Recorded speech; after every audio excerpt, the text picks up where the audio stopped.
सभी को जय मसीह की।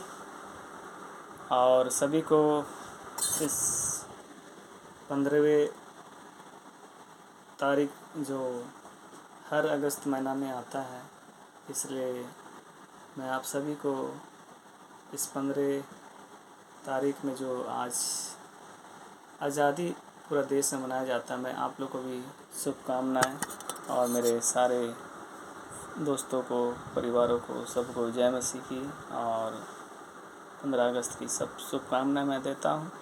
और मैं आज जो परमेश्वर का वचन आप लोग को एक आशीष वचन जो बताना चाहता हूं, जो हर 15 अगस्त में मुझे यही परमेश्वर इस वचन से मुझे देता है और जो मैं आप लोग से शेयर करना चाहता हूं। आइए इस वचन को देखते हैं। ये वचन है आपका यूहन्ना 8 अध्याय 36 पद में।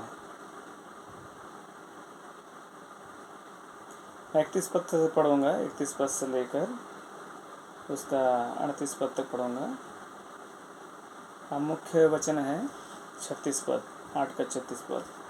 तो मैं आप मेरे साथ भी निकाल सकते हैं परमेश्वर का वचन।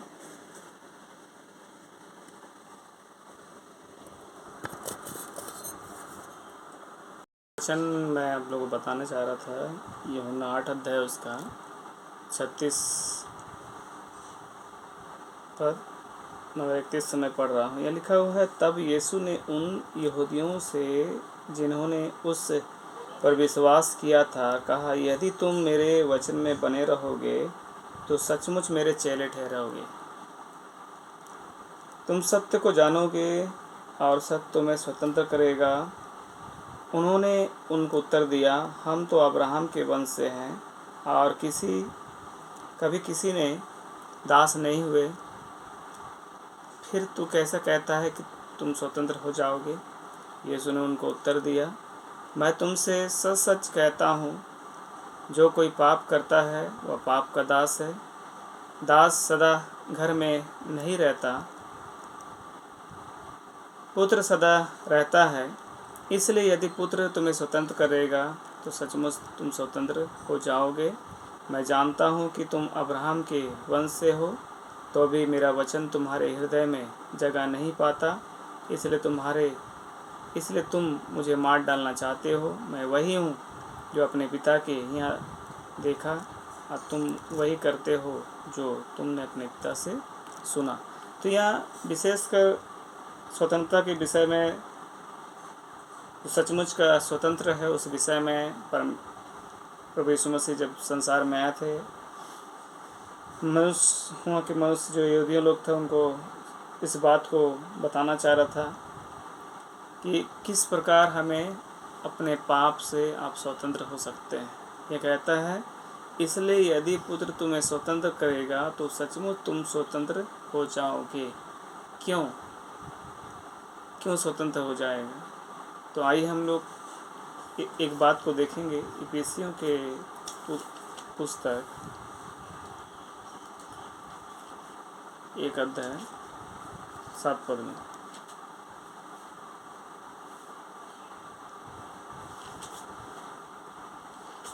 यह कहता है, इफिसी 1 अध्याय उसका 7 पद में, हमको उसमें उसके लहू के द्वारा छुटकारा अर्थात अपराधों की क्षमा उसके उस अनुग्रह के धन को अनुसार मिला। इसका मतलब जब यीशु मसीह हमारे लिए पापों के लिए मारा गया, गाड़ा गया, तीसरे दिन जी उठा, तो यदि आप यीशु मसीह को अपना उद्धारकर्ता करके स्वीकार करेंगे तो आप सचमुच क्या हो जाओगे? स्वतंत्र हो जाओ। किस तरह? पापों से। बोलता है कि यह कहता है, यीशु मसीह को उदाहरण देता है, मैं तुमसे सच कहता हूँ, जो कोई पाप करता है वह पाप का दास है। इसका मतलब परमेश्वर चाहता है कि आप पाप के दास ना बने। जैसे यहाँ एग्जाम्पल दिया है, आप यदि गलतियों 5 अध्याय उसका 19 पद से देखेंगे तो यहाँ शरीर के काम दिए, मैंने पाप दिया कि शरीर के अनुसार जो काम किए जाते हैं, व्यभिचार, गंदे काम, लुचपन, मूर्ति पूजा, टोना, बैर, झगड़ा, ईर्षा, क्रोध, विरोध, फूट, विधर्म, डा, मतवाला, लीला, कीड़ा, इनके जैसा और भी काम, इनके विषय में तुमसे कह देता हूँ जैसा पहले कह भी चुका हूँ। ऐसे ऐसे काम करने वाले परमेश्वर के राज के वारिस नहीं होंगे। इसका मतलब यदि आप पाप के गुलाम हैं तो आप पाप के दास हैं और आप स्वतंत्र नहीं हैं अभी तक। और परमेश्वर नहीं चाहता है कि मेरे बच्चे पाप का गुलाम बने, इसलिए कहता है यदि पुत्र तुम्हें स्वतंत्र करेगा तो सचमुच तो स्वतंत्र हो जाओगे। तो यदि आप यीशु मसीह के नाम का अर्थ को आप देखेंगे कि क्यों यीशु मसीह इस बात को दावा करता है, तो इस बात को हम लोग देखेंगे। बहुत सारी बात है, मगर मैं आप लोग को जो बताना चाहता हूँ मत्ती 1 अध्याय उसका 21 पद में, यीशु मसीह का नाम का अर्थ है उद्धारकर्ता। मैं उद्धारकर्ता का मतलब छुटकारा देने वाला नाम। आइए हम लोग उस बात को पढ़ेंगे मत्ती 1 अध्याय उसका 21 पद में, जहाँ यह कहता है वह पुत्र जनेगी तो उसका नाम यीशु रखना, क्योंकि वह अपने लोगों को उनके पापों से उद्धार करेगा। इसका मतलब आप परमेश्वर के लोग हैं। आप परमेश्वर नहीं चाहता कि मेरे बच्चे पाप के दास बने। इसलिए आप यदि स्वतंत्रता दिवस जब मना रहे हैं तो आपको सचमुच हर तरफ से स्वतंत्र होना है, हर तरफ से आज़ाद होना है। यदि आप सचमुच आप आज़ाद नहीं होंगे तो परमेश्वर के राज के वारिस नहीं होंगे। परमेश्वर वचन कहता है ऐसे ऐसे काम करने वाले परमेश्वर के राज के वारिस नहीं होंगे, क्योंकि यीशु मसीह इस बात को कहता है यूहन्ना अगर उस 14 अध्याय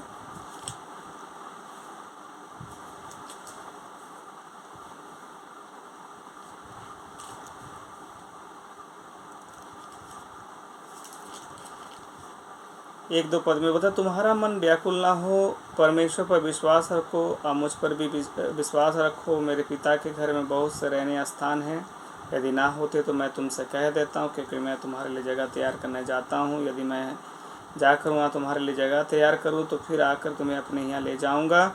जहाँ मैं रहूँ वहाँ तुम भी रहो। परमेश्वर चाहता है कि परमेश्वर जहाँ चाहता है, जहाँ रहता है वहाँ आप भी रहे, क्योंकि ये संसार हमारा नहीं है, क्योंकि हम संसार के नहीं हैं। अब हम क्या है, यदि आप यीशु मसीह पर विश्वास करते हैं तो सचमुच आप परमेश्वर के क्या है, संतान है। यूहन्ना 1:12 के अनुसार पर जिन्होंने उसको ग्रहण किया उन्हें परमेश्वर संतान होने का अधिकार दिया।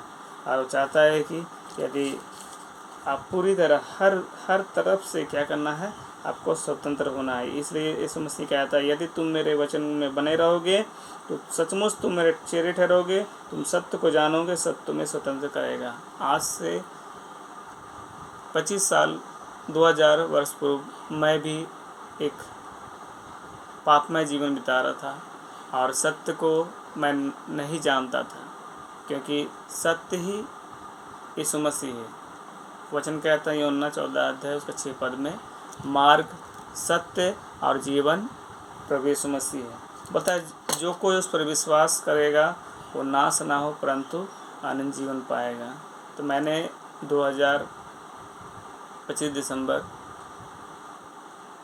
उस जीवित उद्धारकर्ता को ग्रहण करके और अपने पापों को मान लिया है।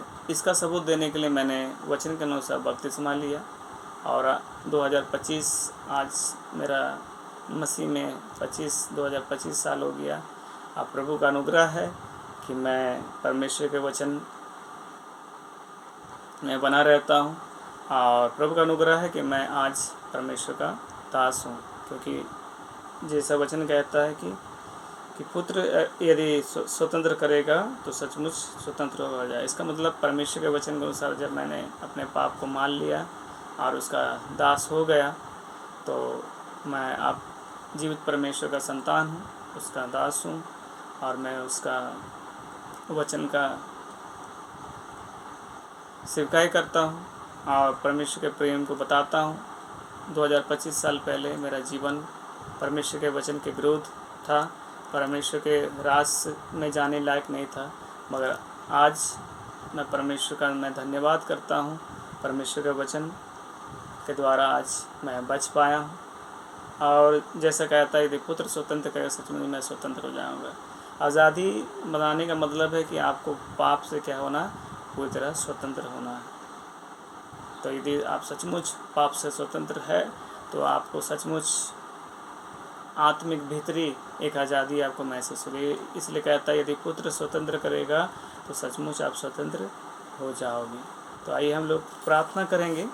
और सुबह के वक्त परमेश्वर ने हम लोग को दिया है कि हम लोग सुबह के वक्त अपने आज़ादी के लिए, वचन कहता है प्रेरित 16 उसका 31 पद में, यदि तू यीशु मसीह को विश्वास करेगा तो वह तेरा घराना उद्धार पाएगा। उद्धार का मतलब छुटकारा, आपको पापों से छुटकारा पाना है। यदि आप पापों से छुटकारा पाना चाहते हैं तो प्रभु यीशु मसीह को अपना जीवन उद्धार करता स्वीकार कर सकते हैं। आप छोटा सा प्रार्थना कर सकते हैं, प्रभु जी मैं आपका धन्यवाद देता हूँ कि मुझे आपने मौका दिया है और मैं नहीं जानता था आपको, मगर आज मैं जानने पाया कि आप उद्धार करता है। मैं अपने सारे पापों को मान लेता हूँ और मैं जान गया हूँ कि आप मेरे लिए मारा गया, गाड़ा गया, तीसरे दिन जी उठा। केवल आप ही उद्धार करता है। आप हमारे पापों को मिटाने के लिए क्रूस पर अपना लहू को दे दिया। आपके लहू से हम छुटकारा पाए हैं। मैं एक पापी व्यक्ति था, मगर आपके लहू से धो के मैं शुद्ध अब बनना चाहता हूँ। इसलिए मैं आपको आज जीवित उद्धारकर्ता करके मैं आपको ग्रहण करना चाहता हूँ। ऐसी छोटी सी प्रार्थना आप कर सकते हैं, क्योंकि वचन कहता है यदि पुत्र स्वतंत्र करेगा तो सचमुच आप स्वतंत्र हो जाओगे। जैसा मैं 2025 साल पहले मैं एक बहुत पापी व्यक्ति था, मगर जब परमेश्वर का वचन मेरे हृदय में आया, जब मेरे जीवन में आया तो मेरा जीवन बदल गया। आज मैं परमेश्वर का दास हूँ और परमेश्वर के वचन का सेवकाई करता हूँ, परमेश्वर के राज्य के विषय बताता हूँ। मैं कोई धर्म प्रचारक नहीं, मैं परमेश्वर के राज्य के विषय बताता हूँ। मैं वचन का प्रचारक, परमेश्वर के वचन का प्रचारक हूँ। आज संसार में बहुत सारी जगह विवाद हो रही है, धर्म परिवर्तन। परमेश्वर के वचन को मानने से आप धर्म परिवर्तन नहीं होंगे, आपका जीवन परिवर्तन होगा, आपका मन परिवर्तन है, आपको मन फिराना है। वचन कहता है, अगर मत्ती उसका 4:17 में आप देखेंगे, परमेश्वर यीशु मसीह जब मनुष्य बन के आया तो उन्होंने खुद कहा कि मन फिराओ, परमेश्वर का राज निकट। आपको मन फिराना है, क्योंकि परमेश्वर आपके मन का परमेश्वर, आपके हृदय का राजा है। कुरिन्थियों के पुस्तक में आप देखते हैं कि इस हृदय का, इस मंदिर का वो परमेश्वर है, इस शरीर को बनाने वाला परमेश्वर। जैसा आप उत्पत्ति अगर परमेश्वर के वचन में देखेंगे तो वचन में कहता है कि अपने स्वरूप अपने समानता बनाया है। तो इसलिए परमेश्वर चाहता है कि आप पूरी तरह स्वतंत्र हो। तो जब आप आज़ादी को मना रहे हैं तो आइए हम लोग प्रार्थना करेंगे कि पूरी तरह आप स्वतंत्र हो जाए, और केवल आप नहीं तो पूरा घराना प्रेरित 16:31 के अनुसार पूरी तरह स्वतंत्र हो जाए। तो आइए हम लोग प्रार्थना करेंगे, अपने आँखों को बंद करेंगे, हम लोग प्रार्थना करेंगे। सर्वशक्तिमान पिता परमेश्वर, मैं धन्यवाद देता हूँ इस सुबह के वक्त प्रभु जी, आपके समय पाने का आपने मौका दिया है। जो आज परमेश्वर का वचन आपने दिया है, यदि पुत्र स्वतंत्र करेगा, सचमुच प्रभु जी स्वतंत्र हम हो जाएं। सचमुच प्रभु जी 2000 वर्ष पूर्व आपने मुझे स्वतंत्र किया। तो मैं प्रार्थना करता हूँ प्रभु जी आपके प्रिय संतानों के लिए, तो प्रार्थना करता हूँ प्रभु जी वे लोग भी प्रभु पूरी तरह स्वतंत्र होने पाए इस मसीह के नाम से, क्योंकि वचन कहता है स्वर्ग और पृथ्वी में ऐसा कोई नाम नहीं है जिसका द्वारा हम उद्धार पाए। प्रभु जी मैं धन्यवाद देता हूँ सुबह के वक्त प्रभु जी कि आज फिर 2025 वर्ष प्रभु जी आज है और 15 तारीख है, जो प्रभु जी एक आज़ादी का दिन हम लोग मना रहे हैं। इस दिन में प्रभु जी मैं प्रार्थना करता हूँ कि हमारे इस वीडियो को देखने वाले, सुनने वाले सभी के प्रभु जी उनके विश्वास से आप प्रभु जी उनके पापों के लिए प्रभु जी आपने 2000 वर्ष पूर्व जो मारे गए थे, गाड़े गए थे और तीसरे दिन जी उठे, तो मैं विश्वास करता हूँ उनके विश्वास से प्रभु जी आप उनके जीवन का एक उद्धार करता और जीवन का परमेश्वर आप ठहरिए, जैसा हमारे जीवन का उद्धार करता परमेश्वर ठहरा है, जैसा आपने मुझे उद्धार दिया। मैं विश्वास करता हूँ हम इस वीडियो को देखने वाले और हमारे साथ प्रार्थना करने वाले जनों के लिए प्रभु जीवन में, उनके परिवार में बड़ी आशीष होने पाए। मैं ऐसा प्रार्थना करता हूँ। इस सुबह के वक्त के लिए मैं धन्यवाद देता हूँ प्रभु जी। प्रार्थना करता हूँ कि प्रभु जी वचन कहता है प्रभु जी अपने देश के लिए प्रार्थना करता हूँ। मैं विश्वास करता हूँ प्रभु जी हमारा देश को प्रभु जी आपने चुना है, भारत को, क्योंकि आपके वचन में ही प्रभु जी हमारे भारत का, हिंदुस्तान का नाम आया है। और आपने प्रभु जी हमारे देश को स्मरण किया है, इसलिए मैं धन्यवाद देता हूँ। आप प्रभु जी सचमुच आज़ादी मनाने का अपने मौका दिया। मैं प्रार्थना करता हूँ कि प्रभु जी हमारे देश के प्रभु जी ऊँचे पदाधिकारी से लेकर प्रभु जी सारे अधिकारियों के लिए प्रार्थना करते हैं, वे लोग भी प्रभु जी ईमानदारी के साथ अपनी जिम्मेदारी पालन करने पाएँ। आप प्रभु जी देश का प्रभु जी कानून के विरुद्ध काम न करने पाए, प्रार्थना की ईमानदारी से काम करने पाए। मैं ऐसा प्रार्थना करता हूँ प्रभु जी आपका अनुग्रह उनके जीवन में होने पाए, उनके हेल्थ में होने पाए, उनके स्वास्थ्य में होने पाए, उनके आमदनी में होने पाए, और उनकी सुरक्षा प्रभु जी मांगते हैं, सुलभ से डरते हैं प्रभु जी, आपका अनुग्रह मांगते हैं प्रभु जी सब वक्त प्रभु जी। मैं प्रार्थना करता हूँ हमारे भारत देश के लिए कि प्रभु जी हमारा भारत देश भी उद्धार पाए, केवल हमारा भारत देश नहीं विश्व के सारे देश भी उद्धार पाए, और आपकी इच्छा जो स्वर्ग में होती है इस पृथ्वी पर भी पूरी होने पाए। प्रभु जी सुंदर समय के लिए मैं धन्यवाद देता हूँ, और आज के दिन के लिए मैं धन्यवाद देता हूँ कि प्रभु सचमुच इस दिन को मानने का आपने मौका दिया है, जो वचन आपने पहुँचाया है। मैं आपका लाख लाख धन्यवाद देता हूँ प्रभु जी। देखने वाले सुनने वालों को प्रभु जी प्रभु यीशु मसीह के नाम से आशीषित करता हूँ। प्रभु यीशु मसीह के नाम से आपने मुझे मौका दिया है, मैं धन्यवाद देता हूँ। सारी बातों के लिए धन्यवाद देते हैं प्रभु जी। आप प्रार्थना आपके बेटे यीशु मसीह के नाम से मांगता हूँ, आमीन आमीन। सभी को जय मसीह की। मैं आपसे गुजारिश करता हूँ कि हमारे चैनल को जरूर सब्सक्राइब करिएगा, शेयर करिएगा। सचमुच आप लोग आज़ादी को मनाइए। जय हिंद, जय हिंद।